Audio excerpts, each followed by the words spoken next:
the struggle for life, and the ultimate truth. I lay amidst the darkness and the pain. My ribs were broken, and every breath was a difficult struggle. I could feel Henry's heartbeat, now just a faint, erratic drum against the cold earth. Despite the overwhelming grief and physical agony, Henry's final words had lacerated my heart. Richard's death wasn't just about the money we currently possessed, but about the land I had inherited, the land we had planned to eventually bequeath to my sister Harriet's children. Damien had twisted the truth, painting Richard as the one who would destroy the family, and Henry, in a desperate move to protect one son, had covered up the murder of the better one. The phone. I managed to gasp, the taste of blood thick on my lips. "Henry, give me the phone." Henry tried to nod, but only a sharp, painful groan escaped him. "You must get out, Hilda." I can't move now." I gathered my strength and tried to shift my body. Each inch, each small movement, sent an agonizing wave of pain through me. I dragged myself toward Henry, attempting to reach his jacket pocket with my fingers. When my fingertips finally brushed against the small, cold device, I felt a surge of adrenaline. It wasn't just a phone, it was our final evidence, the last recording that held the voices and plot of Damien and Melissa. I pulled it free. Clutched in my hand, the phone felt like my ticket to salvation. I tucked it inside my dress, pressing it against my broken ribs beneath my sari. "Good job, Hilda," Henry whispered, his voice so soft it was almost indistinguishable from the sound of air moving over the rocks. Now you must run." "I won't leave you, Henry." I must have screamed, yet the sound was only a barely audible, defeated croak. "Hilda?" His breathing began to fail him. "Remember Harriet? She must know about that letter, and their life insurance policy. It's a double indemnity policy." This revelation struck me with an jolt of shock. Double indemnity. That meant if their deaths were classified as an accident, Damien would receive double the money. They had planned every chilling detail. Henry's hand slipped from mine. The small light in his eyes slowly dimmed and vanished. "Henry! Henry!" I tried to shake him, but there was no response. My husband of 40 years, my partner, my true love, was gone. I was alone, wounded, and my only hope was the recording I held. Evergreen tree, alone in the woods. Suddenly, I sensed a shadow. Perhaps Damien or Melissa were returning to check if we were truly dead. I remembered Henry's instruction. Play dead. I lay like a lifeless corpse, trying to silence my own heartbeat and shallow breathing. After a long moment, I realized the shadow I'd seen was only a hawk circling overhead. But that instant of terror convinced me I could not stay. If they returned and found me alive, they would make certain to finish their murder attempt. I summoned the last reserves of strength in my body and began to crawl. The bottom of the gorge was littered with sharp stones and thorny undergrowth. My head scraped against the rocks more than once, and every scrape felt like my broken ribs were tearing into my lungs. But my mind was fixed on one singular goal: the evidence. I sought the path that led away from the gorge, the small cut-off trail. I knew I couldn't stand. I spent hours inching forward, drowning in the pain that intensified with every gasping breath. Finally, I reached the main trail. The sun had set. Darkness was rapidly engulfing the mountain, and the cold was biting. I lacked the strength to reach the road. I found a dense patch of bushes and hid beneath them, Henry's phone clutched to my chest.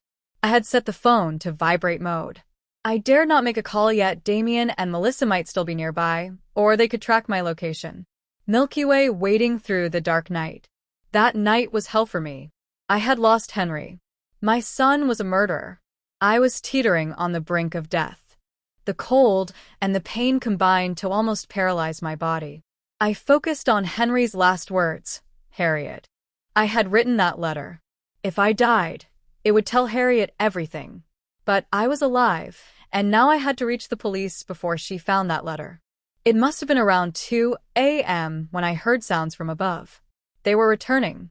Perhaps they came to confirm their plan had worked, or maybe they intended to conceal our bodies further. I closed my eyes and held my breath. I heard their footsteps and the clink of metal, perhaps the shovel or that flare gun. They were directly above me. I strained to catch their whispers. Do you think they are truly dead, Damien? It was Melissa's voice. From that height, no one survives. Damien replied in a chillingly calm tone. But we must be certain. They stopped right at the edge of the gorge. I pressed myself deeper into the bushes. Their flashlights swept past me, but they failed to see me. Do you think anyone will be suspicious? Melissa asked. No. We orchestrated an accidental fall perfectly. The evidence will suggest they slipped on a poorly maintained trail. Tomorrow morning, we'll call the police, just as we did for Richard, and this time, we will be the picture of grief-stricken family members. My blood boiled. They spoke of Richard, and how calculated their plan truly was. Just one last thing, Damien added. I'm sure Daddy must have changed the will again, and I need to find those papers. If he left anything for Harriet, we need to neutralize it.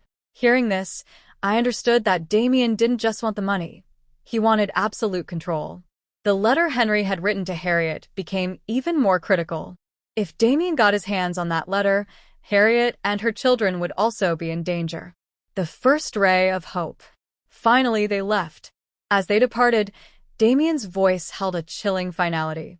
By tomorrow, we will be the world's most sorrowful son and daughter-in-law. And our money will be ours. I waited until I was sure they were far gone. Then I used my remaining strength to find the main road. I couldn't crawl anymore. I began to drag myself, using my arms and one functioning leg. Just before dawn, as the first faint red light peeked through the trees, I finally reached the asphalt road. I collapsed right on the roadside edge. I retrieved the phone hidden beneath my dress. I had only one chance. If I called the wrong number, Damien might intercept the call. I didn't call the local police or fire department.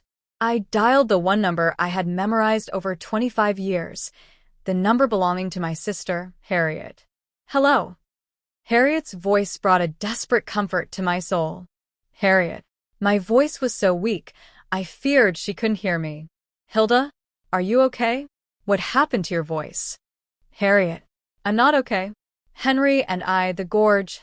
Damien, he pushed us off. What? Listen carefully. I'm dying. Henry's phone, it has everything recorded. Don't call the police yet. First, you must go to my house, the study table. Henry hid a letter underneath the property papers.